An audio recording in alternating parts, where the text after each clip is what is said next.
तो आज हम स्टार्ट करते हैं chapter number 3 of our book You Can Heal Your Life by Louise L Hay. हमने चैप्टर 1 पढ़ा, चैप्टर 2 पढ़ा, इंट्रोडक्शन पढ़ा। उसमें हमने काफी कुछ जाना कि हमारा बिलीफ क्या होता है, कैसे हमारे बिलीफ बन जाते हैं जब से हम बचपन से इस दुनिया में आए होते हैं, कैसे हम धीरे धीरे चेंज होते हैं, हमारा बिलीफ कैसे बनता है और क्या क्या हम कर सकते हैं। मतलब कि कैसे हम अपने वोकैबलरी को चेंज करें, कैसे हम ये वर्ड है कि चाहिए को चेंज करके मैं कर सकता हूँ को चेंज करें, कैसे हम अपनी लाइफ को अपने अकॉर्डिंग लीड कर सकते हैं। ये सब हमने लुइस हे के बुक के द्वारा जाना। और डिटेल में आगे चलने के लिए चलिए चलते हैं चैप्टर नंबर 3। अब लेकिन अगर किसी को मेरा पढ़ाया हुआ अगर समझ में आता है, अगर आप यूट्यूब चैनल से मेरे को देख रहे हैं या मेरी इस बुक को रीड कर रहे हैं, तो प्लीज सब्सक्राइब माय चैनल। और अगर आपको मेरी लाइव क्लास ज्वाइन करनी है जिसमें मैं हमारा जो अभी न्यूमरोलॉजी कोर्स भी हो रहा है और ये बुक रीडिंग भी हो रहा है, तो आप प्लीज ज्वाइन करिए by the link given in the description box. तो आइए शुरू करते हैं चैप्टर नंबर 3।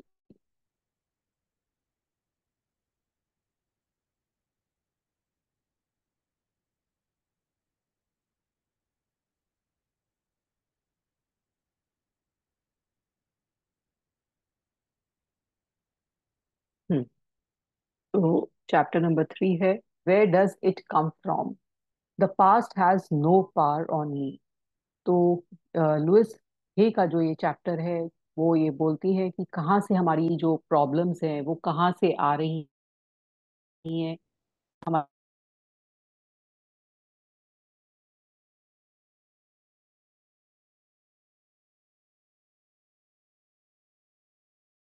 ब्रेन है पार्ट्स पास्ट की लाइफ को सोचते हैं कि मेरे साथ ऐसा क्यों हुआ, मेरे साथ ऐसा क्यों नहीं हुआ, और उसी में हमारा जो कंटिन्यूस चैटिंग चलती है हमारे दिमाग में, जो हमारे इनर माइंड में जो कंटिन्यूस चैटिंग चलती है, कंटिन्यूस हमारे जो इनर थॉट्स आते हैं, उससे हमारा जो प्रेजेंट है वो बन रहा है और फ्यूचर भी बन रहा है। अगर हमने ये चेंज नहीं किया, अपने प्रेजेंट में नहीं रहे और सिर्फ पास्ट में रहते हैं, तो हमारी लाइफ में बहुत काफी चैलेंजेस हमें आगे भी फेस करने पड़ेंगे। अगर हम सिर्फ पास्ट में ही रहते हैं, उनकी जो पास्ट में हमारी जो बैड मेमोरीज हैं उसमें ही अगर हम इन्वॉल्व रहते हैं, तो हमारी लाइफ में वो नहीं होगा जो हम चाहते हैं। और ये आपने पहले ही जान चुके हैं कि जो यहाँ हमारी लाइफ में हो रहा है वो हम जैसा चाहते हैं वैसा होता है। जो हमारे थॉट्स करते हैं, हमारे जो थॉट्स इनर चैटिंग, जो इनर थॉट्स चलते रहते हैं, उसी के अकॉर्डिंग हम मैनिफेस्टेशन करते रहते हैं। हमारी लाइफ में वही मैनिफेस्ट होता है जो हमारे थॉट्स चल रहे होते हैं दिमाग में। तो आपको उन थॉट्स पर बहुत ध्यान रखना है कि वो थॉट्स क्या चल रहे हैं। तो आइए पढ़ते हैं chapter number 3। All right, we have gone through a lot of stuff and we have shifted through what we thought the problem was. Now we have come up with what I believe is the real problem. We feel we are not good enough and there is a lack of self love. From the way I look at life, if there is any problem, then this has to be true. So let us look at where this belief came from. तो अब वो बोल रही है कि अगर मेरी life में कुछ चैलेंज है, कुछ प्रॉब्लम है, तो वो देखते हैं कहाँ से आया। वो जरूरी है कि वो कहीं ना कहीं आप में सेल्फ लव की कमी थी, कहीं ना कहीं आपने अपने आप को नकारा, कहीं ना कहीं आपने अपनी वर्थ को नहीं समझा, कहीं ना कहीं आपने अपने को छोटा समझा, तो ये प्रॉब्लम आपकी लाइफ में आई। तो लाइए देखते हैं कि कहाँ से हमारी ये बिलीफ आया, कैसे आया। वो बहुत ज्यादा डायग्नोस पे चल रही है कि आज हम डायग्नोस कर, पेरेंट्स ने उन्हें बताया था कि पेरेंट्स ने डाला, अभी किस तरह से हमारे बिलीफ आते हैं वो एग्जाम्पल के तौर पर हमें इस चैप्टर में बताएंगी। How did we go from being a tiny baby who knows the perfection of itself and of life to being a person who has problem and feels unworthy and unlovable to one degree or another. People who already love themselves can love themselves even more. अब वो बोल रहे हैं कि जब हम छोटे बच्चे थे, उन्होंने बताया था जब हम छोटे बच्चे थे तो हम कुछ नहीं जानते थे, हम सिर्फ अपने से प्यार करते थे। जो हम करते थे हम सोचते थे हम बेस्ट कर रहे हैं। अगर हम रो रहे हैं तो हमें लगता था हम बेस्ट कर रहे हैं, अगर हम किसी चीज की जिद कर रहे हैं तो हमें अच्छा लगता था, अगर हम हंसते थे तो हमें अच्छा लगता था, अगर हम गिरते थे तो हमें अच्छा लगता था, अगर हम भागते थे तो हमें अच्छा लगता था। हमें किसी की परवाह नहीं थी कि हम भाग रहे हैं तो कोई क्या कहेगा, या हम चल रहे हैं तो कोई क्या कहेगा। अगर मैंने कहीं भी शूशू कर लिया तो कोई गुस्सा होगा, तो किसी चीज की चिंता नहीं थी, बस अपने ही धुन में थे। किसी का हमें कहते हैं ना, जस्टिफिकेशन की जरूरत नहीं थी, ये हमें जरूरत नहीं थी कि कोई हमें लाइक कर रहा है या डिसलाइक कर रहा है, बस अल्लड़ सा चलते रहते थे और अपनी ही बात में, अपनी ही दुनिया में खुश रहते थे। लेकिन जैसे जैसे जैसे हम बड़े हो गए तो हमें कुछ ऐसी चीजें बता दी गई कि ये सही है, ये गलत है, इस तरह से हमें एक्ट करना चाहिए, इस तरह से चलना चाहिए। तो धीरे धीरे हम क्या करने लगे कि अपने से हमें कहीं ना कहीं ऐसा होने लगा कि मेरे अंदर ये कमी है, या मैं उससे कम हूँ, या मुझे इस तरह से नहीं बोलना चाहिए, इस तरह से बैठना नहीं चाहिए, इस तरह से हंसना नहीं चाहिए। तो हमें कुछ ना कुछ स्टैंडर्ड्स बता दिए गए इस लाइफ, इस दुनिया में। और फिर हम वो अपना जो बचपना है, वो अपना जो इनर स्ट्रेंथ थी, उसको हम कम करते जाते हैं और फिर हमारी लाइफ में चेंज आने लगता है। तो वो बोल रही है कि अगर हम अपने आप से प्यार करते हैं, अगर जो पर्सन अपने आप से प्यार करेगा, वो औरों को भी बहुत प्यार करेगा, क्योंकि उसे पता है कि उसे अपने से प्यार करना आता है, और उसे पता है कि मैं अपने लिए काफी हूँ।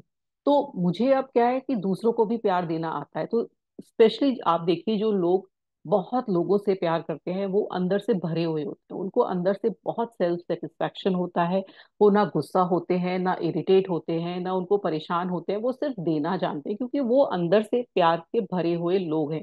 तो हमारे अंदर वही प्यार होना चाहिए, तभी हम दूसरों को दे पाएंगे। How did we go from being a, पढ़ लिया है मैंने। Think of a rose from the time it is a tiny bud, and it opens to a full flower till the last petal falls. It is always beautiful, always perfect, always changing. So it is with us. We are always perfect, always beautiful, and ever changing. अब वो बोलते हैं, चलिए देखिए, एक flower का example लीजिए। एक फ्लावर होता है, जब वो खिलता है कितना सुंदर लगता है, छोटी सी बड होती है तो वो भी अच्छा लग रहा होता है। और जैसे जैसे उसकी, जब वो पूरा खिल जाता है और उसकी एक एक पत्तियां गिरती हैं, लेकिन वो हर हमेशा चेंज भी है, लेकिन वो फ्लावर भी है, वो अच्छा लग रहा होता है। और कभी हम उसको जज नहीं करते। ऐसे ही हम है कि हम हमेशा अच्छे लग रहे हैं, हम हमेशा प्यारे लग रहे हैं, चाहे हम किसी भी एज में हो, चाहे हम किसी भी कलर के हो, चाहे हम किसी भी जेंडर के हो, चाहे हम किसी भी जाति के हो। हम हमेशा अच्छे हैं। हमें ये नहीं मानना चाहिए कि हम किसी से कम है या हमारे अंदर कोई कमी है। तो हम हमेशा अच्छे हैं। हम क्यों किसी और के स्टैंडर्ड से अपने को जज करें कि ये पतला मोटा काला गोरा, या तीखी नाक, या वो काली आंखें या बड़े बाल। ये इस तरह के स्टैंडर्ड्स जो बना दिए हैं हमारे सोसाइटी ने, उसी से क्यों हम अपने को जज करें? हम अपने को अपने आप की तरह से क्यों नहीं देखें कि मैं अपने आप में परफेक्ट हूँ? तो वो ये बोल रही है कि जब, जैसे हम फ्लावर को कभी जज नहीं करते, ऐसे ही हम अपने आप को क्यों ना जज करते हैं। We are doing the best we can with the understanding, awareness and knowledge we have. जो हम कर रहे हैं, जितनी हमारे पास नॉलेज है, जितनी हमारी अंडरस्टैंडिंग है, उसके उसके अकॉर्डिंग हम बहुत अच्छा कर रहे हैं। As we gain more understanding, awareness and knowledge, then we will do things in differently. तो अगर हमारे पास और नॉलेज होगी और अंडरस्टैंडिंग होगा, तो हम क्या करेंगे, अपनी और चीजें अच्छी तरह से कर सकते हैं। Mental house cleaning.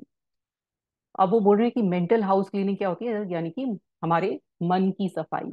Now is the time to examine a past a bit more, to take a look at some of the belief that have been running us. अब वो बोलते हैं कि चलिए देखते हैं हमारे पास्ट में क्या बिलीफ थे जो हमारे दिमाग में चलते रहते थे। Some people find this part of cleansing process very painful, but it need not be. We must look at what is there before we can clean it out. अब वो बोलती है कि हमें अपना, जैसे हम अपने शरीर की सफाई करते हैं, हम हमेशा देखते हैं कि अच्छे से सोप से नहाए, अच्छे से पानी होना चाहिए, अच्छा शैम्पू होना चाहिए। तो इस तरह से जब हम अपने बॉडी की क्लीनिंग पर इतना ध्यान देते हैं, तो हम अपनी मेंटल क्लीनिंग, मतलब हमारी जो मन की सफाई है, उस पर क्यों नहीं ध्यान देते? और अगर हम देते भी हैं तो हमें बहुत पेनफुल लगता है कि क्यों जाएं हम अपने अपने मन के अंदर, क्यों झांके, उसके अंदर इतना दुख है, इतनी परेशानी है। तो वो बोल रहे हैं कि क्यों क्यों नहीं किया जाए, एक बार अपने मन की भी सफाई करके देखिए, जैसे कि आप तन की करते हैं, अपने घर की करते हैं, ऐसे ही अपने मन की भी करें।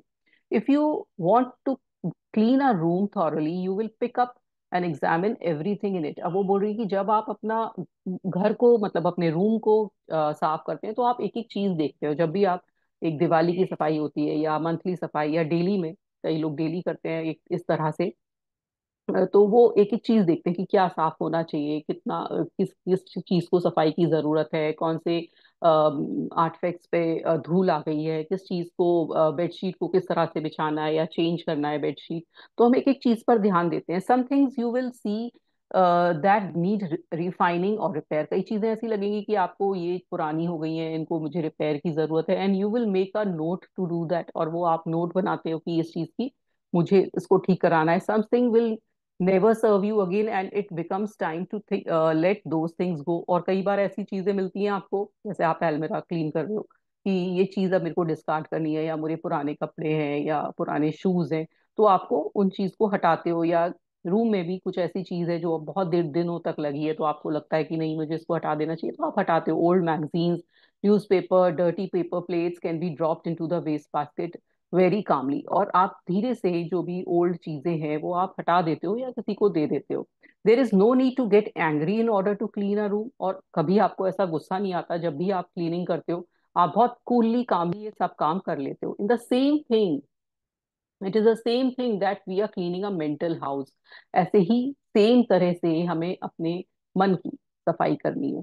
There is no need to get angry just because some of the beliefs in it are ready to be tossed out।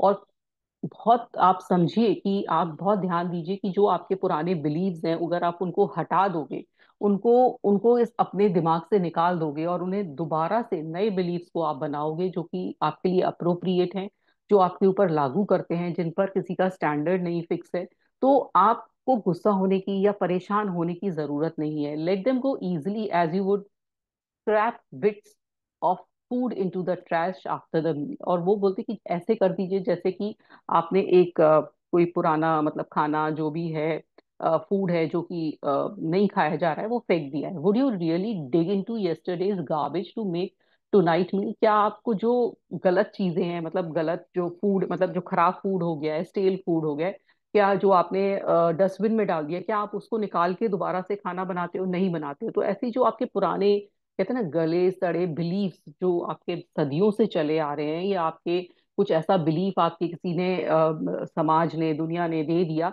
तो आप उसको क्यों मान रहे हो? वो आपका कोई पर्पस सॉल्व नहीं कर रहा, सिर्फ आपके दिमाग में किसी ने वो बात बिठा दी है, आप उसको माने जा रहे हो। Do you dig into your old mental garbage? क्या आप अपने जो मेंटल गार्बेज, जो आपका जो ये मन है, इसके अंदर जो इतने सारे आपने बिलीफ, इतनी सारी बातें जो भर रखी हैं, कभी आप उसके अंदर जाते हो, उसकी क्लीनिंग करते हो और टू क्रिएट टुमारोज एक्सपीरियंस, जिससे कि मेरा कल अच्छा हो? कभी आपने ऐसे किया? मोस्टली लोग नहीं करते हैं, वो बस चले जा रहे हैं।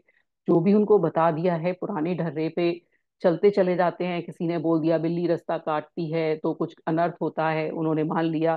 किसी ने कहा कि इस तरह से करना चाहिए कि अ, हमें बहुत सारा पैसा सेव करना चाहिए, कुछ खर्च नहीं करना चाहिए, पता नहीं कौन से ओल्ड डेज में काम आ जाए, तो हम मान लेते हैं कि हम वही मानते जाते हैं। फिर कोई कहता है कि वो चार लोग होते हैं ना, उन चार लोगों के अकॉर्डिंग काम करना चाहिए, कहीं वो बुरा ना मान जाए, कहीं उनको खराब ना लग जाए। वो चार लोग अभी तक हमें पता नहीं है, लेकिन हम उन चार लोगों से डरते रहते हैं, उस समाज से डरते रहते हैं, और अपने को वैसे ही वैसे ढालते रहते हैं कि मुझे कुछ जोर से ना बोलना चाहिए, कहीं मेरे किसी को हर्ट नहीं हो जाए, भले ही सामने वाला जोर से बोल रहा है। लेकिन हमें कुछ कुछ ऐसे बिलीफ दे दिए गए हैं जो हम मानते जाते हैं, और हम कभी उसकी क्लीनिंग नहीं करते कि ये वाले बिलीफ को हटा देना चाहिए और नए बिलीफ लाने चाहिए जो एक्चुअल में मेरे लिए यूजफुल है। और हम उन्हीं ढर्रे पे चलते चलते अपनी लाइफ को कहते हैं ना परेशानी में डाल रहे होते हैं, और कंटिन्यूस परेशान हो रहे होते हैं, लेकिन हमें नहीं समझ में आ रहा होता कि हमारी परेशानी का कारण क्या है। और वो जो कारण होता है वो हम दूसरों को ब्लेम कर रहे होते हैं, अपने को नहीं कर रहे होते कि इसके कारण मेरी लाइफ में परेशानी है, क्योंकि ये जोर से बोलता है, और मेरी लाइफ में परेशानी है क्योंकि मैं नहीं बोल पा रही हूँ, वो परेशानी नहीं लगती है। लेकिन सामने वाला जोर से बोल रहा है और मुझे जोर से नहीं बोलना है, मेरे को बिलीफ दे दिया है, तो मैं वो काम करती जाती हूँ या करता जाता हूँ। तो ये हमें देखना है कि मेरे क्या बिलीफ मेरे अंदर डाले जिसके कारण मेरी लाइफ में ट्रबल हो रहा है। If a thought or belief does not serve you, let it go. There is no written law that says that because of your once believed something, you have to continue to believe it forever। अब वो बिल्कुल साफ कह रही है कि जो भी आपके ऐसे बिलीफ हैं जो आजकल की टाइम में बिल्कुल आपको कोई फायदा नहीं दे रहे हैं, आप उनको जाने दीजिए। भले ही उन्होंने हो सकता है पहले आपको फायदा पहुंचाया हो, लेकिन अभी वो कोई सर्व नहीं कर रहे, इसलिए आप जाने दीजिए। तो बिल्कुल साफ तौर पर है। और वो हम क्या करते हैं कि उनको मानते जाते हैं, तो वो हटाना है और उन बिलीफों को इतना ज्यादा इंपॉर्टेंस नहीं देनी है। Let's look at something limiting, some limiting belief and where they came from. अब वो बता रही है कि कैसे कैसे बिलीफ हमारे जीवन में आते हैं। लिमिटिंग बिलीफ है कि I am not good enough, मैं अपने को ये मान रहा हूँ कि मैं एक अच्छा इंसान नहीं हूँ, या मेरे अंदर कमियां हैं। तो वो ये कहाँ से आया? अब वो बता रही है कि कैसे आती हैं ये चीजें। Where it came from a father who repeatedly told him he was stupid. अब एक जैसे मान लीजिए मेरे अंदर ये बिलीफ है कि मैं बोलती हूँ कि I am not good good enough. तो मेरे अंदर हो सकता है मेरे फादर ने बार बार ये डाला कि तुम बहुत स्टूपिड हो, you are just useless fellow, और तुम कुछ नहीं कर सकती हो, और तुम्हें कुछ जो भी काम करने निकलती हो तुम बिल्कुल ठीक नहीं कर पाती हो। तो बार बार रिपीटेडली मेरे फादर ने कहा, तो मेरे अंदर ये फीलिंग आ गई मैं गुड इनफ नहीं हूँ। मान लीजिए मैंने कभी एक कार चलाने के लिए गई, कार नहीं जैसे साइकिल चलाने के लिए गई, और 4-5 बार मैं गिर गई साइकिल चलाते समय, और मेरे फादर मेरे साथ थे और उन्होंने मुझसे बोला अरे तुम बिल्कुल पागल हो, तुम नहीं कर सकती हो, you are not good enough. तो मेरे अंदर ये बिलीफ आ गया, डर आ गया, और मैं वो साइकिल सीख ही नहीं पाई, क्योंकि मेरे अंदर ये था कि मैं कर ही नहीं सकती हूँ, और मेरे अंदर ये रिपीटेडली आ गया। ऐसे मैंने एक चीज नहीं कर पाई फिर और मैं लाइफ में नहीं कर पाई, तो मेरा मेरा ये बिलीफ पक्का बन गया कि मैं नहीं कर सकती हूँ। ये मेरी बचपन की बात थी कि जब मैं नहीं कर पा रही थी, फिर मैं जैसे जैसे जैसे बड़ी हुई, तो बड़ी में भी मैं औरों पर डिपेंडेंट हो गई, और मेरे अंदर ये बिलीफ आ गया कि मैं कुछ नहीं कर सकती हूँ। मान लीजिए मुझे कोई ऐसा काम था जो कि मेरे हस्बैंड कर सकते हैं, जैसे कि फाइनेंशियल मैटर्स हैं या जॉब है, तो मुझे जॉब में भी ये लगता था कि मैं नहीं कर पाऊंगी, क्योंकि मेरे अंदर गुड इनफ वाला बिलीफ नहीं था। तो मैं जॉब में भी थोड़ा पीछे ही रही, मैं कोई भी चीज हैंडल नहीं कर पाई, क्योंकि मेरे अंदर ये बिलीफ था कि मैं नहीं हैंडल कर सकती। ये बिलीफ इतना स्ट्रांग हो गया जो बचपन का था, एक्चुअल में मैं वैसी नहीं हूँ, लेकिन मेरे अंदर वो बिलीफ आ गया क्योंकि मेरे फादर ने बार बार ऐसा डाला। उनकी गलती नहीं थी, लेकिन कहीं से ये आ गया क्योंकि उन्होंने बोला, उनकी गलती नहीं थी, उन्होंने जैसा समझा उन्होंने वैसा डाल दिया। लेकिन इस तरह से बिलीफ आते हैं, ये एग्जाम्पल के तौर पे समझा रही थी, इस तरह से हमारे बिलीफ आ जाते हैं हमारे दिमाग में और उनको हम सच मान लेते हैं। He said he wanted to be success to his daddy would be proud of him, but he was riddled with guilt which created resentment, and all he could produce was one failure after another। और वो बोलती है कि जब वो कुछ करना जाते थे, तो उनके फादर उनको या तो हंसते थे उन पर, या तो उनको हमेशा ऐसा लगता था कि वो कुछ नहीं कर पाएंगे, और उनको हमेशा फेलियर होता गया एक के बाद एक। Daddy kept financing business for him, और वो पर्सन के लिए डैडी उनको बार बार पैसे भी देते गए, और वो बार बार उन्होंने बिजनेस में भी फेलियर रहे। He use to failure to get even, he made his daddy pay and pay and pay, of course he was the biggest loser। और फिर वो अपनी जिंदगी में भी ना बार बार अपने पेरेंट्स से, फादर से ही हेल्प मांगते रहे मांगते रहे मांगते रहे, और वो उनको ऐसा लगा कि वो बिल्कुल लूजर हैं। तो ये इस तरह का बिलीफ ऐसे आ गया जैसे मैंने समझाया, और एक इन्होंने एग्जाम्पल दिया। Lack of self love. अब ये लैक ऑफ सेल्फ लव कैसे आया? मेरे अंदर सेल्फ लव की कमी है, तो वो कैसे आई? Trying to win daddy's approval. अब मुझे हमेशा क्या लगता रहा कि मैं कुछ अच्छा कर दूं तभी मेरे डैडी खुश होंगे।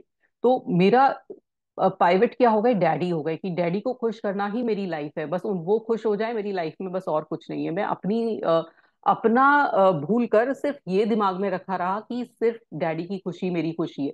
Last thing she wanted was to be liked by her father. They couldn't agree on anything and were always arguing. She only wanted his approval, but instead all she could got was criticism. Her body was full of pain. Her father was exactly the same kind of pains. She did not realize her anger was creating her pain, just as her father's anger was creating pain for him. अब वो बोलती हैं कि ऐसे ही एक लड़की में था कि उसके अंदर सेल्फ लव नहीं था। मान लीजिए वो मैं हूँ, और मैंने ये सोचा कि मेरे फादर जब अप्रूव करेंगे मुझे तभी मुझे खुशी होगी, तो मैं हर काम फादर के खुशी के लिए करती गई। जैसे शायद आपने एक मूवी देखी होगी, कला कला आई थी, उसमें वो मदर के अप्रूवल के लिए पता नहीं क्या क्या करती जाती है, अगर किसी ने नेटफ्लिक्स पर थी शायद, तो उसमें भी यही था कि वो मदर के अप्रूवल के लिए क्या क्या करती है, और एंड में वो सुसाइड कर लेती है, क्योंकि उसकी उसको सिर्फ क्या था कि उसकी मदर का अप्रूवल चाहिए था। तो बच्चे ने पूरी लाइफ अपनी ये बिता दी कि उसको मदर का अप्रूवल चाहिए। ऐसे ही हमें अपने से प्यार से ज्यादा हमें लगता है कि किसी को अप्रूव करना है हमें अपनी लाइफ को। तो ये अगर आपके अंदर ऐसा बिलीफ है तो इसे निकालिए, आप किसी के अप्रूवल के लिए नहीं आए हैं, आप सेल्फ सफिशिएंट है। सेल्फ लव जो अपने अंदर जब लेकर आएंगे, तो आपके फादर आपके लिए प्यार करने के लिए बैठे हुए हैं एक्चुअल में ना, लेकिन उनको समझाना नहीं आया और आपको समझ में नहीं आया। तो ये चीज है कि किसी के भी पेरेंट कभी कभी गलत नहीं करना चाहते, लेकिन हमारे अंदर वो कहीं से वो बिलीफ आ जाता है कि जब ये खुश होंगे तभी मेरी खुशी होगी, या कोई और एल्डर पर्सन है आपके घर में, वो जब खुश होंगे तब मैं खुश होंगी, या कोई टीचर का अप्रूवल चाहता है, कोई अपने सिबलिंग का अप्रूवल चाहता है। तो इस तरह से हमारे अंदर ये कमी आ जाती है लक की, और हम ये मान लेते हैं कि जब वो स्टैंडर्ड मान लेते हैं कि ये मुझे खुश कर, मतलब ये मेरे लिए ये मेरे को देखकर खुश होंगे या मुझे ये अप्रूव करेंगे तो मुझे खुश होगी। और फिर हमारे अंदर वो कहते हैं ना, अपना कॉन्फिडेंस हम भूल जाते हैं जब उन्हीं के अप्रूवल के लिए हम बैठे रहते हैं कि जब ये शाबाशी देंगे तभी मैं खुश होगी, तभी ये मुझे कुछ अच्छा वर्ड बोलेंगे तब मैं खुश होंगी। ऐसे वाइफ्स भी बहुत करते हैं कि उनको हस्बैंड का अप्रूवल चाहिए होता है, या फिर हस्बैंड करते हैं कि उन्हें अपनी वाइफ का अप्रूवल चाहिए होता है, और वो अपने सेल्फ लव को या सेल्फ एस्टीम को भूल जाते हैं। अब और कैसे आता है, लिमिटिंग बिलीफ होता है लाइफ इज डेंजरस, है ना, where it come from a frightened father. अब कोई अ, डरा हुआ फादर है तो वो अपने बच्चे में ये डर डाल देता है कि लाइफ बहुत डेंजरस है, बहुत डर है इसमें। जब वो खुद डरा हुआ है, उसने अपनी लाइफ में खुद डर देखा, फादर ने या मदर ने या किसी ने, आपके जो भी नियर एंड डियर वन है, उसने आपका जब बचपन में खुद उसने डर महसूस किया है लोगों के द्वारा या किसी भी काम से, किसी भी चीज में लाइफ में, तो वो आपके अंदर भी वो डर डाल दिया जाता है कि ये लाइफ बहुत खराब है, बहुत डरावने लोग हैं इसमें।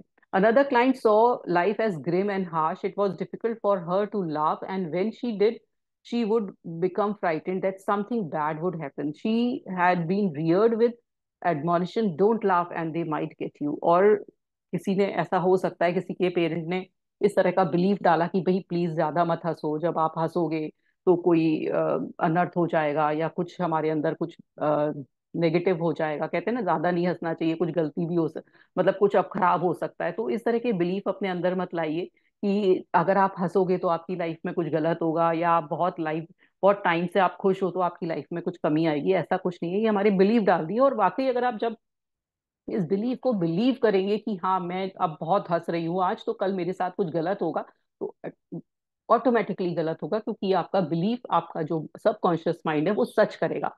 इसलिए ऐसे बिलीफ अपने अंदर मत डालिए जो गलत डाल दिए गए हैं, क्योंकि आपके पेरेंट को या किसी को नहीं पता था कि ये बिलीफ गलत है, वो उन्होंने अपनी लाइफ के अकॉर्डिंग डाला। लेकिन क्योंकि अब आप मेंटल हाउस क्लीनिंग कर रहे हैं, तो आपको इस तरह के बिलीफ अपने दिमाग में से निकालने हैं। अब दूसरा एक और बार आया कि I am not good enough. अब कैसे आया एक बार और, कि आपके अंदर एक और इस तरह से भी आ सकता है कि बीइंग अबैंडन्ड या इग्नोर्ड, कि आप अपनी लाइफ में, आपको किसी ने, जैसे मान लीजिए कोई अडॉप्टेड है, चाइल्ड है, या बचपन में उसके पेरेंट ने उसको हटा दिया, अपने संग नहीं रखा, उनको इग्नोर किया, या घर में भी ऐसा होता है कि कोई पेरेंट की कोई परेशानी आ गई घर में, या उनको कोई चैलेंज फेस करना पड़ रहा है, तो वो बच्चे को इग्नोर कर देते हैं, अपने अपने से दूर भेज देते हैं कहीं और रिलेटिव क्या रहने, नानी दादी के पास। तो उनको, बच्चे को ये अंदर से इनसिक्योरिटी की फीलिंग आ जाती है कि वो अच्छा नहीं है, इसलिए पेरेंट ने मुझे ऐसे किया। तो वो हमेशा लाइफ लॉन्ग उसके दिल में, दिमाग में चलता है, और वो ही उसकी लाइफ में ऐसा होता है। It was difficult for him to talk, silence had become a way of life for him. He had just come off drugs and alcohol and was convinced that he was terrible. अब कोई एक person है, उसकी life में इस तरह से हुआ क्योंकि वो कभी बोल नहीं पाया, और उसने फिर ड्रग्स और अल्कोहल का सहारा लिया, और उसको ये बिलीव होने लगा कि वो बिल्कुल अच्छा आदमी नहीं है। I discovered his mother had died when he was very young and he had been reared by an aunt. और वो बोल रहे कि ऐसा एक बच्चा था जो कि उसकी मदर की डेथ हो गई थी, और उसकी आंट ने उसको पाला था। The aunt seldom spoke except to give an order and he was bought up in the silence. He even ate alone in silence and stayed quietly in his room day after day. He had a lover who also was a silent man and then spent most of his life alone in silence. The lover died, and once again he was alone. और ऐसे ही क्या हुआ कि उसकी जो aunt थी वो उससे बात नहीं करती थी, वो हमेशा बचपन में भी चुप रहा। फिर उसको एक प्यार करने वाला एक लवर मिला, और वो भी चुप रहता था, फिर उसने उसको भी छोड़ दिया, वो लवर भी छोड़ के चला गया, और उसकी पूरी लाइफ ऐसे ही लोनलीनेस में गई। तो ऐसे जब बच्चों को बचपन में बहुत कुछ अब्यूसिव इस तरह से पाला जाता है, या उनको प्यार नहीं मिलता बचपन में, तो वो ऐसे बच्चे नार्सिसिस्ट जो रिलेशनशिप है उसमें भी आ जाते हैं, कि बच्चे को कहीं से भी प्यार चाहिए तो वो ऐसे उस प्यार की तलाश में किसी को भी एक्सेप्ट कर लेते हैं। तो इस तरह से ये हमारे बचपन के बिलीफ हमें इस तरह से कराते हैं, क्योंकि बचपन में इस तरह से चीजें हमारे अंदर डाल दी गई हैं। अब वो बोल रही है कि अब एक्सरसाइज है कि नेगेटिव मैसेजेस की। The next exercise we do is to get a large sheet of paper and make a list of all the things your parents said were wrong with you. अब वो बोल रही है कि आप, मैं आपसे भी सब लोगों से कहूंगी कि ये एक्सरसाइज आप कभी बैठ के करें अपनी लाइफ में। ये बहुत हेल्पफुल है कि जिसको अपना, कभी कभी किसी को अपने बचपन की इतनी ऐसी यादें होती हैं जो निकालनी है, कहते हैं जो इनर चाइल्ड हीलिंग है वो उसके लिए बहुत मदद करती है। या कोई ऐसा बिलीफ है जो जिसके कारण आपकी लाइफ स्टक हो रही है। अगर आप देख रहे हैं कि आपकी लाइफ में बार बार कहीं पैटर्न्स आ रहे हैं जहां आप स्टक हो जाते हैं, जहां आपकी लाइफ में रिपीटेडली पैटर्न्स आ रहे हैं, तो आप ये एक्सरसाइज करिए जहां पर आप लिखिए कि आपके पेरेंट्स ने आपको क्या क्या गलत बताया। हर बच्चे को या हर इंसान को अब इस एज पर पता होता है कि कहाँ कहाँ क्या गलतियां हुई, या गलतियां मेरे से हो रही हैं, या क्या मेरे बिलीफ हैं, और क्या क्या मेरे पेरेंट्स ने गलत गलत बिलीफ मुझे दिए। What were the negative messages you heard, या कुछ ऐसी चीजें जो आपको पेरेंट ने हार्शली बोला हो, वो आपके दिल में कहीं दिमाग में अटक गई हो, वो चीजें आप लिखिए। Give yourself enough time to remember as many as you can. Half half hour usually work well. और आधा घंटा दीजिए और ध्यान दीजिए कि क्या क्या चीजें आपसे इस तरह से बोली गई या बिलीफ डाले गए। What did they say about money, money के बारे में, पैसे के बारे में उन लोगों ने क्या कॉन्सेप्ट आपके दिमाग में डाले, कहाँ क्यों आप फाइनेंशियल मैटर में स्टक हो जाते हो, तो क्या बिलीफ उन्होंने डाले। What did they say about your body, आपकी बॉडी के बारे में, आपके शरीर के बारे में उन्होंने क्या कहा। What did they say about love and relationship, उन्होंने प्यार और रिश्ते के बारे में आपको क्या समझाया। What did they say about your creative talent, आपकी जो क्रिएटिविटी है, आपकी जो टैलेंट्स हैं आपके अंदर, उनके बारे में क्या कहा। क्योंकि कई पेरेंट सिर्फ पढ़ाई पर ध्यान देते हैं, आपकी जो एक्स्ट्रा करिकुलर चीजें हैं उन पर ध्यान नहीं देते। मान लीजिए आप बहुत अच्छे हैं किसी किसी चीज में, क्रिएटिव चीज में, जैसे कि आपको मेहंदी लगाना आता है, आपको ढोलक बजाना आता है, आपको तो आपको कैसियो बजाना आता है, या आप बहुत सिंगिंग में अच्छे हैं, या आप बहुत ज्यादा किसी स्पोर्ट में अच्छे हैं, तो उनको नहीं लगता कि आप इसको परस्यू करिए, आप सिर्फ पढ़ाई करिए। तो इस तरह से आपकी वो चीजों को, टैलेंट को दबा दिया। तो कहाँ कैसे बोला गया कि ये मत करिए। What were the limiting or negative things they said to you, और क्या उन्होंने गलत ऐसी चीजें बोली, वर्ड्स बोले जो जिससे लिमिटिंग बोले या कुछ हार्श वर्ड बोले, वो सब आप रिमेम्बर करिए। If you can just look objectively as these item and say to yourself, so that's where the belief come from। और आप देखिए कि अच्छा ये बिलीफ यहाँ से आए थे। आप देखिए, अब लिस्ट बनाइए। Now let's take a new sheet. यहाँ आपने पेरेंट्स के लिख दिए जो एक शीट पर, एक पेपर की शीट पर। अब नेक्स्ट शीट पर आप क्या करेंगे, और अंदर जाएंगे और देखेंगे कि जब आप बच्चे थे तो और लोगों ने भी आपको ऐसे बिलीफ दिए। हो सकता है पेरेंट्स ने नहीं दिए, जरूरी नहीं है कि हर के पेरेंट ने कुछ ऐसे बिलीव दिए, लेकिन कुछ ना कुछ ऐसी चीजें हमारे पेरेंट, हर का पेरेंट कुछ ना कुछ ऐसी चीज दे देता है जो कि हमें हमेशा याद रहती है। कि रिलेटिव ने क्या दिए, आपके जो आपके नियर रिलेटिव्स थे, कभी कभी वो भी कुछ ऐसा बोल देते हैं कि आपको हमेशा याद रहता है। आपके टीचर्स, टीचर्स बहुत ज्यादा मेजर पार्ट रोल प्ले करते हैं आपकी लाइफ में, क्योंकि आप नर्सरी से लेकर 12th तक आप उस स्कूल में होते हो, फिर आप कॉलेज में जाते हो, तो आपका मेजर पार्ट टीचर्स के साथ जाता है। और डेली स्कूल में आपसे क्या बोला गया होता है, वो भी आपकी लाइफ का एक बहुत बड़ा पार्ट होता है। फिर आपके फ्रेंड्स आपको क्या बोलते हैं, फ्रेंड्स यूजली बहुत हर्टनिंग चीजें नहीं बोलते, या कुछ ऐसी चीजें भी बता देते हैं, चल मस्ती करेंगे, या मस्त रहना ही बहुत जरूरी है, क्या करेगा कमाई करके। तो इस तरह के बिलीफ भी कई लोग दे देते हैं। तो बच्चा जो उसका मेन एम है उससे हट जाता है और वो डिफरेंट पाथ पर चला जाता है। तो हो सकता है फ्रेंड्स ने भी कुछ ऐसे आपको बिलीफ दी हो। फ्रॉम अथॉरिटी फिगर, कोई हायर फिगर पे है आपके आसपास, कोई है, आपके नाना दादा कुछ भी, आपके कोई गुरु आते हो आपके घर में, तो किसी ने क्या बिलीफ दिया वो देखिए। फ्रॉम योर चर्च, ये क्योंकि किसी क्रिश्चियन ने बुक लिखी है, लुइस है, तो वो चर्च जाते हैं, तो चर्च में क्या कहा, तो आपके कोई गुरु हैं आपके मंदिर में, या कोई भी अड़ोसी पड़ोसी, आप उन पर भी, उनके बारे में भी लिख सकते हैं कि किसने आपको क्या बिलीफ दिया। Write them all. Take your time, be aware of what feeling you are going on in your body. जब आप जैसे जैसे याद करोगे, जैसे जैसे आप लिखोगे, तो आपके एक अंदरूनी बॉडी में एक फीलिंग होगी, उस फीलिंग को नोटिस करिए। जब भी आप ऐसे शब्द, ऐसी बातें याद करते हो, तो हमेशा आपकी मेमोरी में कुछ ऐसा कहते हैं ना, कुछ ऐसा इंसिडेंट आने लगता है, कुछ ऐसा खराब लगने लगता है, या कुछ इस तरह की फुरफुरी सी आने लगती है कि ये, कि वो आप याद भी नहीं करना चाहते हो कई चीजें। लेकिन आप एक बार ध्यान दीजिए और देखिए कि क्या आपके बिलीफ ऐसे थे। What you have on these two papers, piece of papers, are the thoughts that need to be removed from your consciousness. They are very, uh, these are the very belief you have that are marking you feel not good enough. अब ये देखिए, जो दो sheet of paper आपके पास है, जिसमें आपके first sheet में आपके पेरेंट के बिलीफ है, और सेकंड शीट में आपके रिलेटिव, मिक्स्ड है वो पेज, सेकंड वाला, जिसमें relatives, teachers, friends, authority figures, your church, इनके बारे में आपके जितने भी आपको जिसने बिलीव किया वो लिखे हुए हैं। अब आप देखिए, उनको ध्यान से पढ़िए, यही वो बिलीफ है जो आपको अपने मन से हटाने हैं। Seeing yourself as a child, अब आप अपने को बच्चे जैसा देखिए। If you were to take a 3 year old child and put him in the middle of the room, and I were to start yelling at the child, telling him how stupid he was, how he could never do anything right, how he should do this and shouldn't do that, and look at the mess he made, and maybe hit him a few times, he would end up with a frightened little child who sits docilely in the corner, or who tears up the place. अब imagine करिए कि कोई बच्चा है, उसको आप कहीं बीच में रूम में बिठा दें और उसे बार बार कोसें, बार बार उसको कहें कि तुम कुछ नहीं कर सकते हो, तुम पागल हो, बेवकूफ हो, और उसको एक बार दो बार थप्पड़ भी मार दें, और उसको बार बार बोले क्या तुमने गंदगी कर दी है, तो वो बच्चा क्या करेगा? अल्टीमेटली क्या करेगा? वो एक कोने में बैठ जाएगा, या तो रोता रहेगा, या डर जाएगा। The child will go one the child will the child will go one of these two ways, but he will never have no the potential of the child.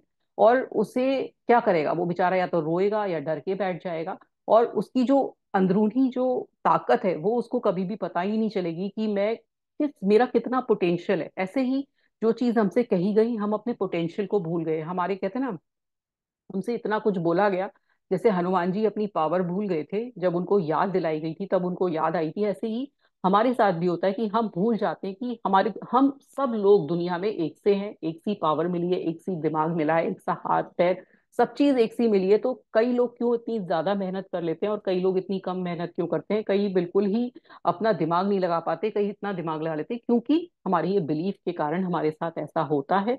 तो इसलिए जब हमारे को इस तरह का कोई चीजें मिली होती हैं लाइफ में, जहां पर हमें कंटिन्यूस कुछ बोला गया होता है, या कंटिन्यूस इस तरह के बिलीफ दिए गए हैं, या ये भी ना दिए गए, इसमें बहुत हार्शली जैसे बार बार बोल रहे हैं कि इस तरह से कहा गया, इस तरह से, लेकिन आप एक दो बिलीफ भी ऐसे होते हैं जो कि आपकी लाइफ में आपको नीचे कर देते हैं। तो वो बिलीफ आपको भी ढूंढ के निकालने हैं कि ऐसा क्या है जो मेरी लाइफ में चैलेंज आ रहा है।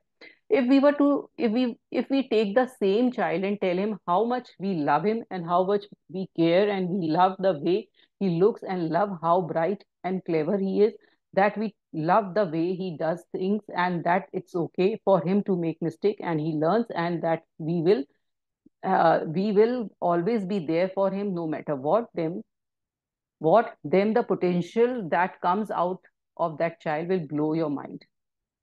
और वही चाइल्ड है, उसको अगर हम बार बार ये बोलेंगे कि तुम तो सबसे अच्छे हो, तुम बहुत प्यारे हो, तुम सब कुछ कर सकते हो, और तुम जो भी चीज सीखते हो अपने आप से सीख लेते हो, तुम कोई बात नहीं, गिर गए हो तो अब उठो, अपनी मिस्टेक से सीखो, इस तरह से जब आप अप्रिशिएट करते हैं, तो उस चाइल्ड के अंदर से जो पोटेंशियल निकल के आता है वो आप भी बिलीव नहीं कर सकते हो कि वो इतना कुछ कर सकता है।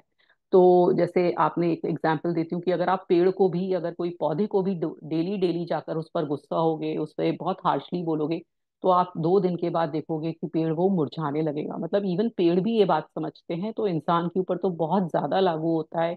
इवन अगर आपने मसूरो इमोटो का जो एक्सपेरिमेंट था, जो हमने पहले पढ़ा था, कि उन्होंने वाटर पर एक्सपेरिमेंट किया था, कि वाटर को उन्होंने दो आइस ट्रे ले ली, एक वाटर को गुड बोला और एक वाटर को बैड बोला। तो जो बैड वाला वाटर के थे, तो उसके जो पार्टिकल्स बने वो बहुत डिस्टॉर्टेड बने, और गुड वाले के बहुत अच्छे बने। तो इवन पानी भी आपकी बातें सुन रहा है आपकी, क्योंकि हमारा, और जब हम 70% वाटर के बने और हमसे ये कहा जा रहा है, तो आप सोचिए कि हमारे अंदर क्या है। वाटर, वो वाटर जो जितना भी वाटर है, उसको बार बार सुनने को मिल रहा है कि you are not good enough, you are not good enough.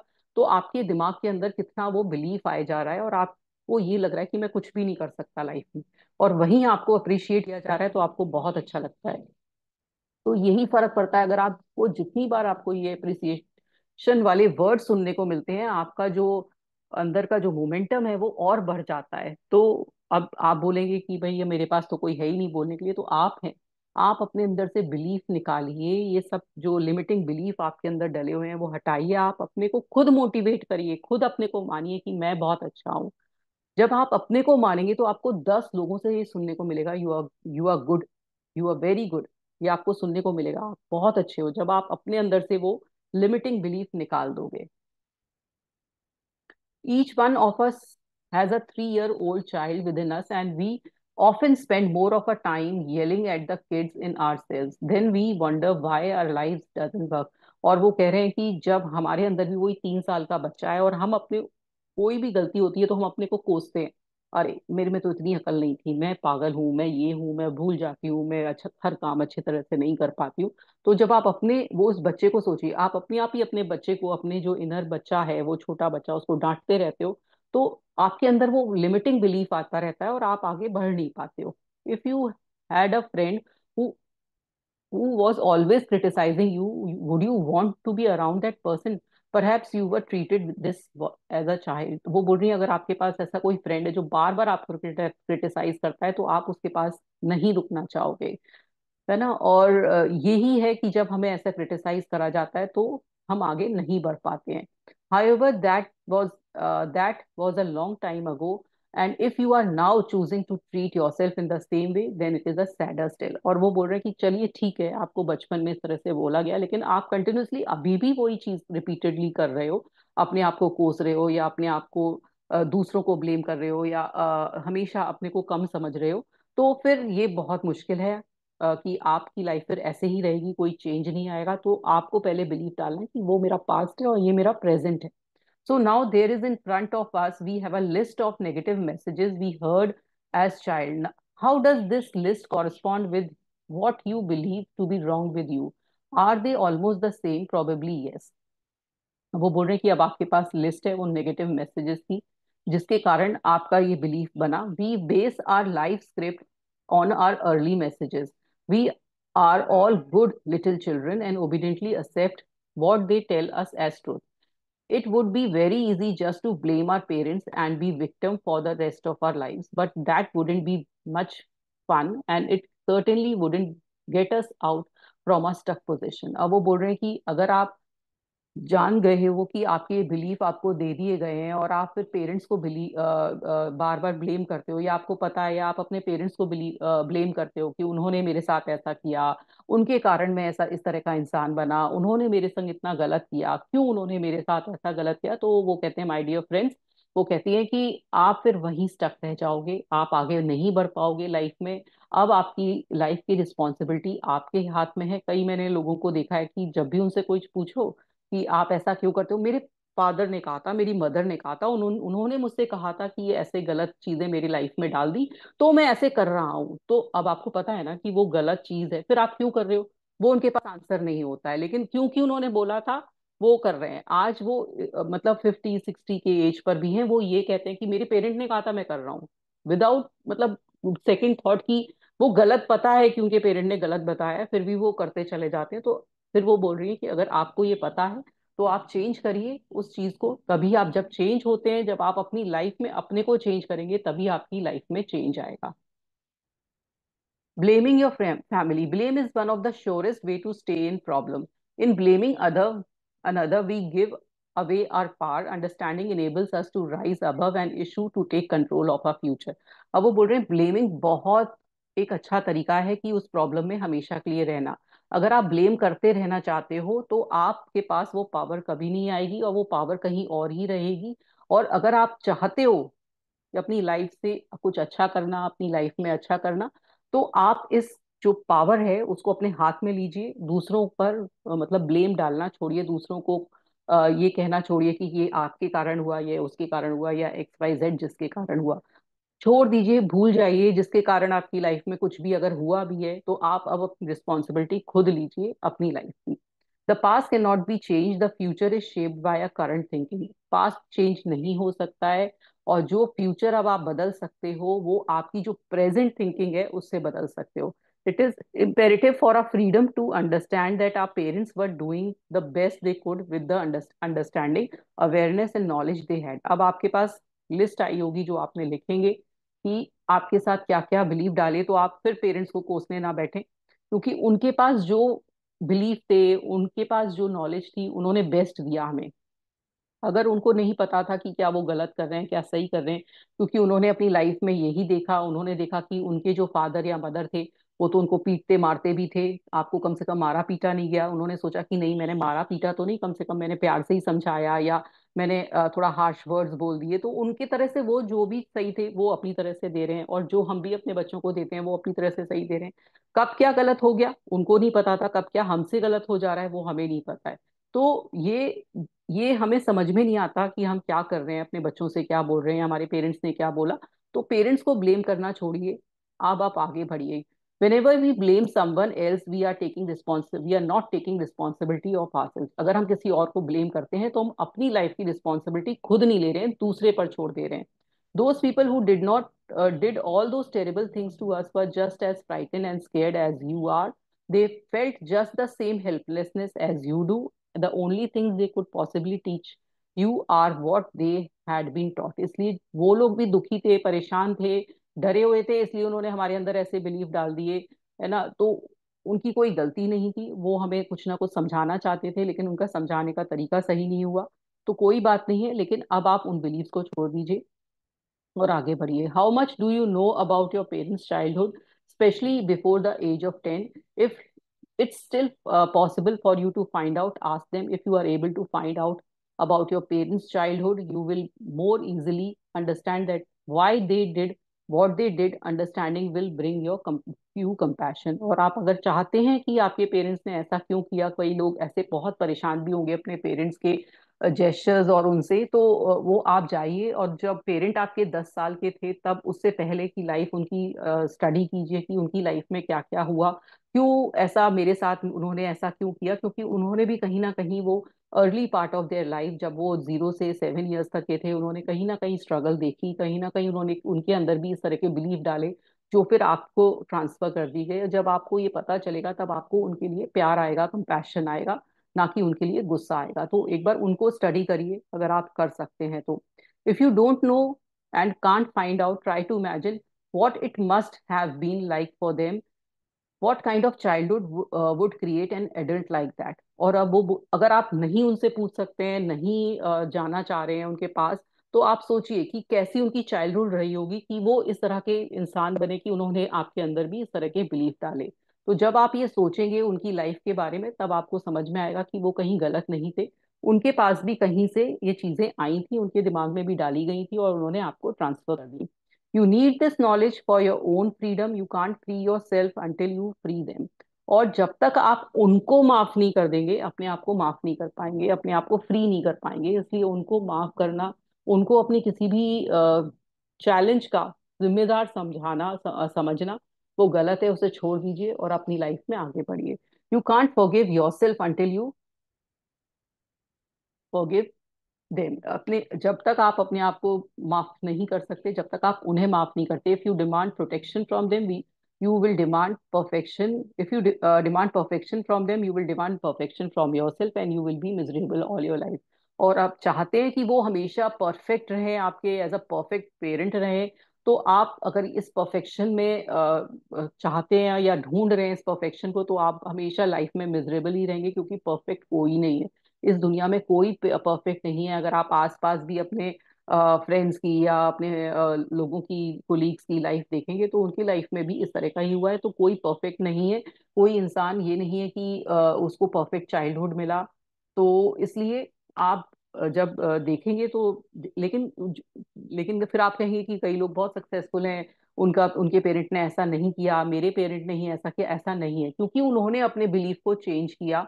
उनके पेरेंट ने भी इस तरह के बिलीफ दिए, लिमिटिंग बिलीफ दिए कई के ने, और उन्होंने अपनी लाइफ को अपने हाथ से चेंज किया और हम उसी में पड़े रहे, इसलिए हमारी लाइफ में चैलेंज आते रहे। इसलिए आप बढ़िए, उस लिमिटिंग बिलीफ को अपने अंदर से निकालिए। चूजिंग अ पेरेंट्स, अब उन्होंने पहले भी बताया था कि हम अपने पेरेंट्स को खुद चूज करते हैं, अब इन्होंने डिटेल में बताया। I agree with the theory that we choose a parents.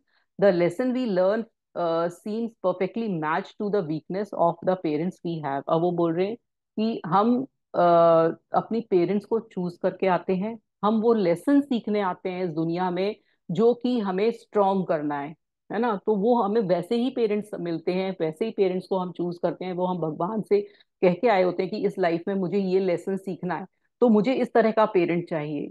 तो वैसा ही पेरेंट मुझे मिलता है जो हम लेसन सीखने आते हैं। कई लोगों को ऐसा लगता है कि आ, मुझे ऐसा लेसन सीखना है कि मेरी लाइफ में मतलब मेरी लाइफ बहुत खुश रहे, बहुत खुश रहे, ये मुझे सीखना है। तो उनको उस तरह का पेरेंट मिलता है जो बहुत केयरिंग और बहुत ही क्योंकि उन्होंने पहली लाइफ में बहुत स्ट्रगल देखी होती है, तो वो ऐसा चाहते हैं कि मेरी लाइफ में बहुत लव और अफेक्शन हो, तो उनको ऐसा पेरेंट मिलता है।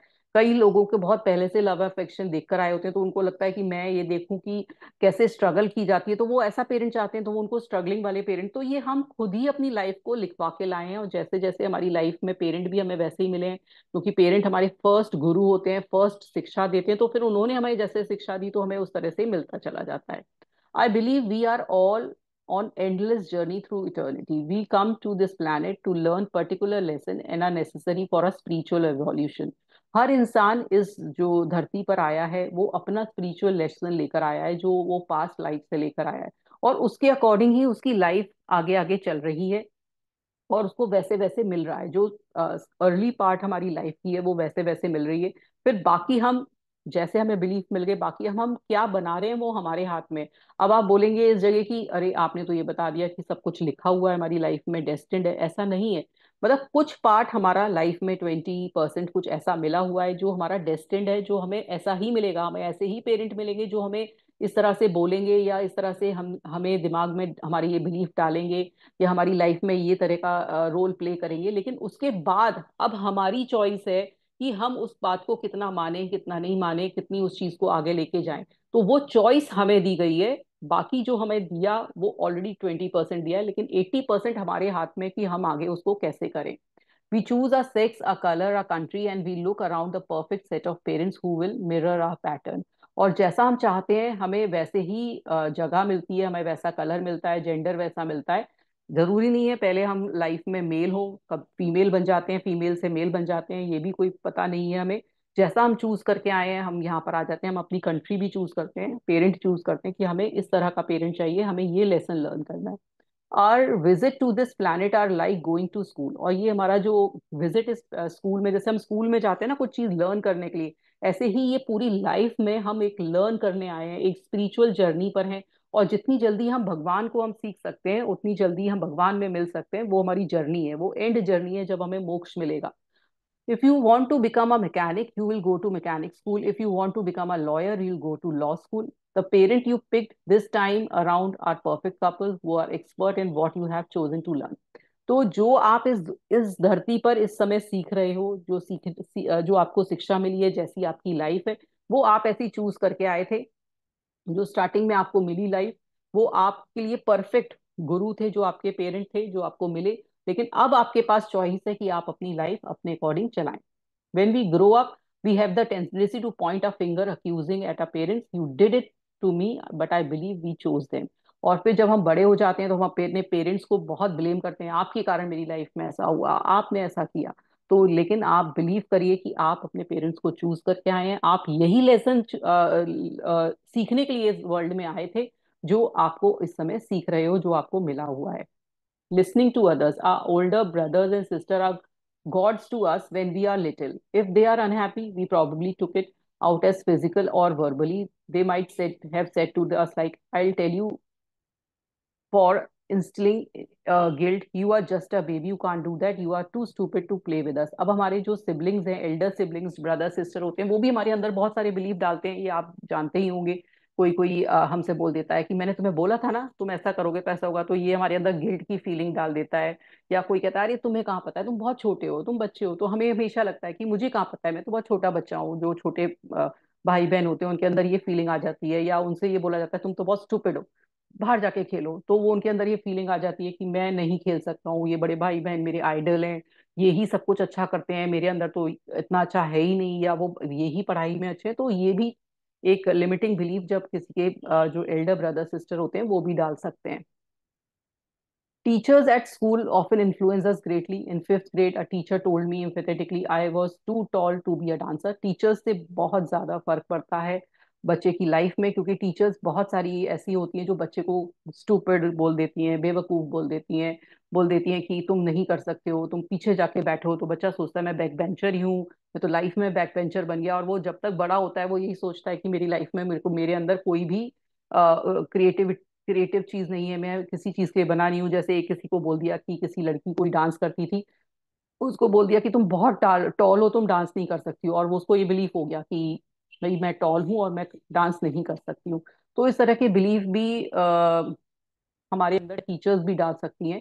Did you understand that test and grade were only to see, और वो बोलते हैं कि हमें हमारे को जो किस चीज पर हमें बताया गया कि तुम अच्छे हो तुम गलत हो, क्योंकि मेरे 90% आ रहे हैं, 90 से अबव आ रहे हैं तो मैं बहुत बेस्ट इंसान हूँ। अगर मेरे 60% आ रहे हैं तो तुम कुछ नहीं कर सकते हो, 40 आ गए तो तुम्हारे लाइफ में कुछ करोगे ही नहीं आगे। तो ये लिमिटिंग बिलीफ हमारे अंदर डाल दी, क्या 40 वाला आगे नहीं बढ़ सकता, क्या 90 वाला ही अच्छा कर सकता है। तो ग्रेड ग्रेड से भी हमारी वैल्यूएशन की गई, ग्रेड भी हमारे बिलीफ का एक पार्ट बन गए कि मैं अच्छा हूँ या खराब हूँ या एवरेज हूँ।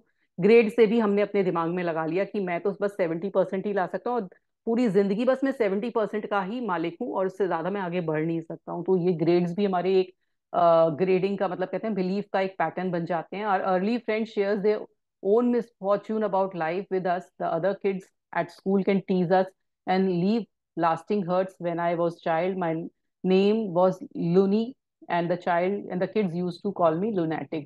और बच्चे भी कई बार ऐसा होता है कि कई चीजें हमारे अंदर बिलीफ डाल देते हैं कि हम कहीं नहीं, ऐसे कोई छोटा है तो उसे कहेंगे नाटा नाटा, इस तरह से कोई लंबा है तो उसे लंबू लंबू करके बोलेंगे। तो वो भी हमारे अंदर कहीं ना कहीं इस तरह की चीजें डाल देते हैं कि हम कहीं से कम हैं, कहीं से हमारे अंदर कुछ कमी है। जैसे एक किसी लड़की का नाम था लूनी, तो उसे लुनेटिक लुनेटिक बोलने लगे। तो ये भी हमारे अंदर बहुत सारी चीजें कमियां डाल देते हैं।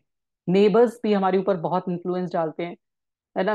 कुछ भी ऐसा रिमार्क दे देते हैं, हमसे भी बोल दिया था अरे तुम ये काम मत करो, वो पड़ोसी देख लेंगे, ये पड़ोसी क्या कहेंगे। तो ये चीजें भी हमारे अंदर बिलीफ डाल दिए गए होते हैं। तो या फिर कोई ऐसे इन्फ्लुएंशियल लोग होते हैं जो हमारे घर आते जाते हैं, कोई हमारे पापा के फ्रेंड हैं, कोई बड़े कोई अंकल हैं, वो आते हैं, वो भी हमारे अंदर अरे बेटा तुम मेरे को ये नहीं आता, तुम्हें नमस्ते करना नहीं आता, तुमने पैर नहीं छुए। तो ये सब चीजें भी हमारे अंदर बिलीव डाल दी जाती है कि हम कुछ चीज के लिए कम है। And of course, there are strong and very persuasive statements made by advertising in periodicals on television. All too many products are sold by making us feel we are unworthy or wrong if we don't use them. और कई बार ऐसे advertisement भी आते हैं, TV पर आते थे कि अगर तुम ये यूज नहीं करोगे तो तुमने अपनी लाइफ में कुछ कमी पा ली, अगर ये करोगे तो बहुत अच्छा हो जाएगा। तो ये भी चीजें हमारे अंदर लिमिटिंग बिलीफ डाल देते हैं। We all heard to transcend at our early limitation, whatever they were. We are here to recognize our own magnificence and divinity, no matter what they told us. We have your negative belief to overcome, and I have my negative belief to overcome.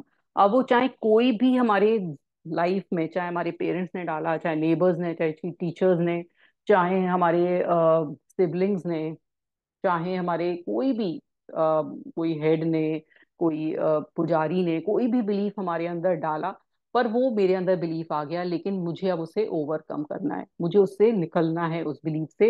ऐसे ही जैसे आपको निकलना है, मेरे को निकलना है, हर इंसान को उस बिलीफ से निकलना है और अपनी लाइफ को अपने अकॉर्डिंग रखना है। तो अब उनकी ये लास्ट कोटेशन है जो कि इंग्लिश में है, जिसे मैं हिंदी में भी पढ़ूंगी। In the infinity of life where I am, all is perfect, whole, and complete. The past has no power on me because I am willing to learn to change. I see the past as necessary to bring me to where I am today. I am willing to begin where I am right now, to clean the rooms of my mental house. I know it does not matter where I start. So I now begin with the smallest and the easiest room, and in that way, I will see results quickly. I am thrilled to be in the middle of this adventure, for I know I will never go through this particular experience again. I am willing to set myself free. All is well in my world. कितना अच्छा बोला है कि मैं अब तैयार हूँ अपनी मेंटल क्लीनिंग करने के लिए, अपने अपने को तैयार कर रहा हूँ कि मैं जो भी है क्लेanलीनेस करूंगा अपने दिमाग की, और मैं पहले छोटी सी शुरुआत से करूंगा। आइए इसको हिंदी में भी पढ़ते हैं।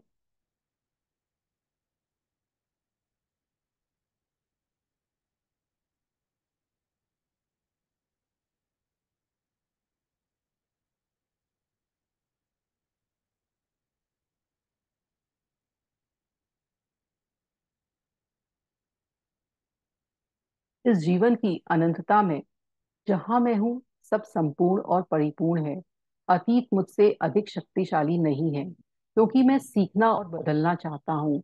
मैं अतीत को आवश्यक मानता हूँ, क्योंकि वह मुझे आज में लाया है। मैं अभी से नई शुरुआत करने के लिए तैयार हूँ, ताकि मैं अपने मन मस्तिष्क के कमरों को साफ कर सकूं। मैं जानता हूँ कि इस बात से कोई फर्क नहीं पड़ता कि मैं कहाँ से शुरुआत करता हूँ। इसलिए अब मैं सबसे छोटा और सबसे आसान कमरे से शुरू करता हूँ, और इस तरह से मुझे तुरंत परिणाम दिखेंगे। मैं इस साहसिक काम के मध्य खड़ा होकर रोमांचित हूँ, क्योंकि मैं जानता हूँ कि मैं इस अनुभव में फिर कभी नहीं गुजरूंगा। मैं स्वयं को मुक्त करने के लिए तैयार हूँ। मेरी दुनिया में सब कुछ अच्छा है। बहुत अच्छा इन्होंने बताया है। बहुत अच्छी तरह से ये हमें बता रही है कि कैसे कैसे हमारे बिलीव्स बनते जाते हैं, और कैसे कैसे हमारी लाइफ में हो जाता है। इनका कोटेशन जो कि इसी बुक से लिया गया है: each one of us has a 3-year-old child within us, and we often spend most of a time yelling at that kid in ourselves, then we wonder why our lives don't work। तो ये इसी chapter का एक coat है कि हम अपने आप को उस बच्चे की तरह से डांटते रहते हैं, 3 साल के बच्चे की तरह से उस पर गुस्सा होते रहते हैं, जैसे हम पर गुस्सा हुआ गया था। और फिर हम सोचते हैं कि ये हमारी लाइफ में ऐसा क्यों हो रहा है, पर वो सिर्फ हमारे कारण हो रहा है। हमारे पास अब चॉइस है अपने बिलीव्स को बदलने की, अपने बिलीव्स को चेंज करने की। एक और इनका कोट है, पढ़ते हैं: I change my life when ever I change my thinking. जब मैं अपनी थिंकिंग को चेंज करूंगा, जब अपनी लाइफ में अपने में चेंज लाऊंगा, तो मेरी सराउंडिंग में चेंज आने लगेगा। मैं लाइट हूं, I am a spirit, I am a wonderful capable being, and it's time for me to acknowledge that I create my own reality with my thoughts. अब मेरा टाइम है, मुझे पता होना चाहिए जो मेरी रियलिटी इस वर्ल्ड में जो अभी मेरे साथ हो रहा है, वो मेरे मेरे विचारों के कारण हो रहा है। If I want to change my reality, then it's time for me to change my mind. और अगर मैं अपनी रियलिटी को, अपनी लाइफ को चेंज करना चाहता हूँ, तो मुझे अपने दिमाग में चेंज लाना पड़ेगा, तभी मेरी लाइफ में चेंज आएगा। तो ये था हमारा चैप्टर नंबर 3। किसी का कोई क्वेश्चन क्वेरी हो तो वो पूछ सकते हैं। मैं यहाँ स्टॉप करती हूँ।